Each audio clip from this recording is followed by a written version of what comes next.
So here we are, Last Leaders 2013. My brothers and sister and I have been coming to this convention for 10 years. Of course, our favorite event is puppets. Isn't everyone's? But my parents have always required us to compete in other things, like speech and Bible. We would always complain and ask why we had to be in these other harder events. They would tell us that they weren't coming all this way just to see us play with puppets. You see, my oldest brother would never stand up in front of a crowd of people to speak. But after 8 years of speech, he got a scholarship and is now at Creed-Hardeman University studying to be a preacher. And now, I love speech.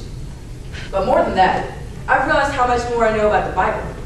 It's not just a few verses or some silly lines. I actually know stuff. So while we didn't understand at the time just why our parents insisted on us competing, it makes sense now. And as kids, we trust our parents, even when we don't understand. Proverbs chapter 3, verses 5 and 6 tell us, "Trust in the Lord with all your heart. Lean not on your own understanding. In all your ways acknowledge him, and he shall direct your paths." The Bible is full of great examples of people who did not trust in the Lord. Jonah, Lot's wife, and the Israelites are just a few. On the other hand, the Bible is full of great characters who did trust in the Lord. Noah, Joseph, and Job are three of my favorites. In Jonah chapter 1, verse 2, God told Jonah to go preach to the wicked Ninevites. But Jonah didn't think they deserved to be saved, and so he ran away. And we all know how that worked out.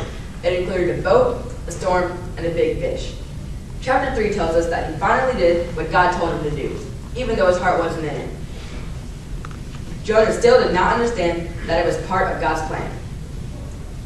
Lot's wife is another good example. God didn't really tell her to do anything big. Lot and his family were told to flee from Sodom and to not look back. But out of fear, curiosity, a sense of vengeance, or maybe a combination of the three, she turned her head and looked back, and instantly she became as a pillar of salt, as we're told in Genesis 19:26. How easy is it to turn your head for just a split second? Beginning in Exodus 4, we read that Moses returned to Egypt to free the Israelites from slavery. But during that journey, time and time again, they stopped trusting that God would take care of them. They had just seen the 10 plagues. They had just seen incredible miracles. Yet it wasn't long before they began to doubt God. And every time they complained, God took care of them. Until finally, he had had enough. He refused to let them into the promised land and made them wander in the desert for 40 years. Now let's talk about some real heroes. People who did trust in the Lord. First, there's Noah. I'm guessing Noah had no clue how to build an ark. And of course, there was no sign of rain back then, much less a flood.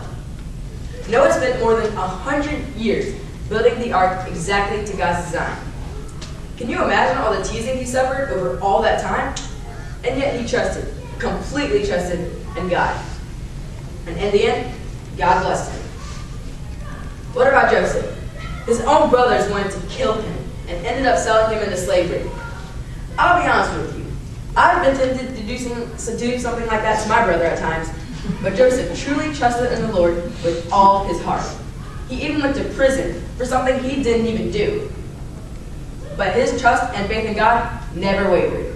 And in the end, God blessed him. Now Job is really on a whole nother level. My cat died a couple of years ago, and I cried like a baby. I cannot imagine losing 10 children. And at the same time, he lost everything he owned, all of his livestock and all of his servants. And soon after that, he even lost his health. And to top it off, his best friends called him a liar. Job truly did not understand why this was happening to him. Even through all of his incredible suffering, he trusted in the Lord with all his heart, which was pretty much the only thing he had left. And in the end, God blessed him.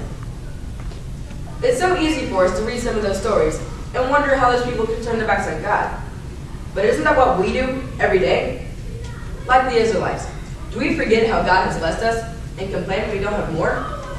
Like Jonah, do we run and hide when God asks us to do something? Or are we like Noah? Do we do what he says, even if it takes 100 years? Even if it means losing everything, like Joseph or Job? We need to trust in the Lord with all our hearts and lean not on our own understanding. because he will provide.